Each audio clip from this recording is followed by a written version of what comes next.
Welcome to Private Practice Lounge. My name is Jenna Borges. I'm a first-gen Latina therapist that teaches other therapists how to have successful, full-paying private practices with zero stress. Today, I want to talk about how you can scale your practice. It was actually a question that came in, and thank you for the question. And it asked, I am trying to get away from just doing one-to-one work. How can I tap into multiple streams of revenue? Very smart. So here's the reality, right? Scaling is a way, and this sounds a little sketchy, but scaling is a way for you to make more while you're working less. Let me explain that.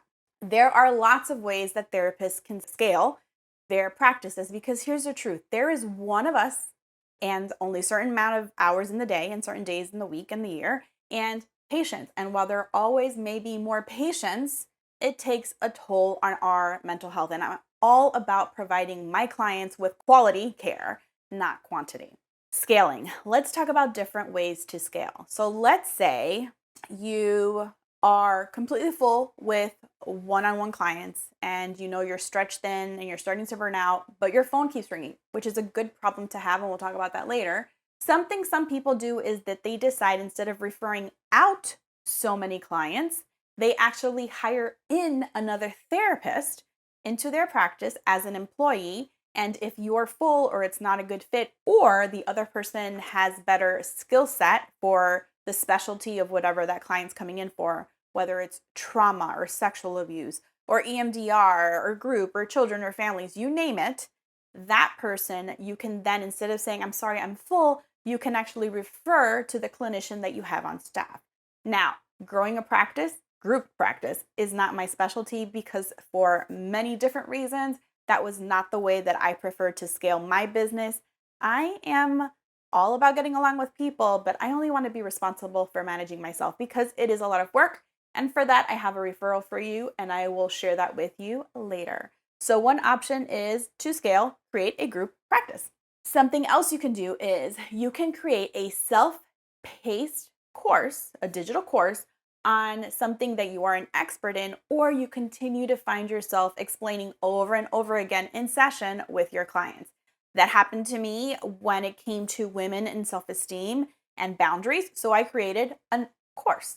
So my clients could either purchase the course, or if they were not local, they could have the course, or I used it in conjunction with therapy. How you do it is fine. There are many different ways. I just want you to know that it is not a one-trick pony. Now, please be very mindful that you don't just develop a course and then you just park it there. It is just like your practice. You need to market it, and that takes some work. But a beautiful way of being able to utilize some of the tools that you have is to create a course that can reach more people. So you record the course once, or maybe tweak it every once in a while, and then it lives for life. I have a course. In addition to my self-esteem course, I also have Private Practice Blueprint, which is my step-by-step process of teaching therapists how to have their own successful private practices. I'll link that below too.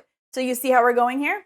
Something else that you can do is you can provide consulting or coaching, again, in your area of expertise. So chances are you probably have been working in a specific area for a long time. Like I worked in schools for a really long time on the child study team. So I could very easily create different courses on how to have your child evaluated, how the evaluation process works, something that is not completely clinical, still ethical, and not just on paper in legal jargon. So that is something else. So think about the things that you're really good at or you're really skilled at. And that's something else that you can use to either create a course on or to actually consult. You can become a parent advocate. God knows I sat with a lot of those advocates in child study team meetings and IEP meetings. Something else that you can do, remember, we're trying to tap into all this knowledge that you have. It doesn't always have to be clinical knowledge, but that's where we're going to run with here. Something else you can do is you can write a book. Again, what do you write about? You can write about all the things that you are teaching your clients in session where you feel that there's a gap or there's a need. And listen, there is absolutely nothing that is brand new, very rare. Chances are you are reinventing the wheel of something that already exists, but guess what? There's only one of you, and people need the delivery in the way in which you deliver it. I am like massive metaphor girl. Don't always get them beautiful, but I get my point across. So write a book. That's another resource. So we're talking about consulting, we're talking about coaching, we're talking about creating an online self-paced program. We're talking about writing a book. In addition to the book, I have seen very many therapists create other physical products, such as planners, motivational books, gratitude journal, affirmation card decks, you name it. Somebody, if you're thinking of it, is also thinking about it. So create it, design it, and sell it. Again, you need to market, but these are some things that you can create once and then sell, then planting in your multiple streams of income while not having to constantly do one-to-one work. Something else you can do is you can run a group. So I've done this several times. I saw a need, and that's what you want to look for, a need with the population that you're working with that doesn't exist, and you can fill that. Or maybe it does exist, but you want to run your own. Go for it. So at one point, I was working with a lot of women, and they were coming in for individual therapy, but I felt like they needed more of a sense of community. And a lot of them needed to make some friends, and a lot of them needed to work on their social skills or their anxiety. So I started looking for a group because I was maxed out. And guess what happened? The only way I could find a group on either coast in Florida didn't exist because you either had to be suicidal or have substance abuse issues in order to go to a group. Now, I love that this exists for those people, but I needed something that exists for my people, and it didn't exist. So I created it, and it has been one of the most powerful groups and things that I've ever created, and those women are still friends. So find a gap in your community, plug it in, create or run a group. You can host retreats. I love retreats. I love going to them. I love hosting them. I've done them all. That is something else that you can still use your clinical skills with and not necessarily do completely clinical, although you can. So retreats, intense marriage weekends, anything that you're good at, you can do. You just have to think creatively like an entrepreneur outside the box. Remember, we are taught to do clinical work or paperwork. All of these different streams of revenue are going to feel uncomfortable and different because they are, and that's a good thing. In addition to coaching and consulting and hosting retreats and running groups, you can also speak. Yes, people are always looking for speakers. I speak at conventions all the time. Different organizations have budgets to present at their institutions. So you can also become a professional speaker.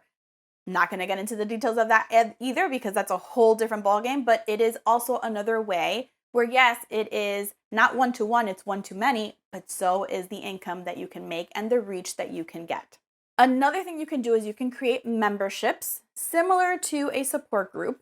It's, again, a different style than clinical. This would be less of a clinical notion. There's all kinds of different memberships.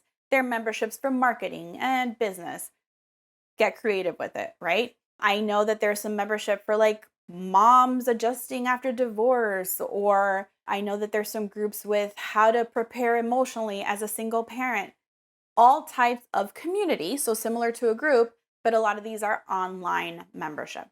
And then most important, last but not least, please, please, please protect your license. I will never forget the 1,920 hours I had to sacrifice working super, super long hours for practically free. So make sure that you always remember to protect your license. And if you are going to look into different streams of revenue, I love that for you. Create a separate business that protects your license. So keep your license in one business formally and create a second business where you can do all these wonderful, exciting, multiple stream of revenue. I hope you liked this video. I hope you liked it. I hope that you learned a lot. If you did, please put a like and make sure to subscribe and follow for future videos.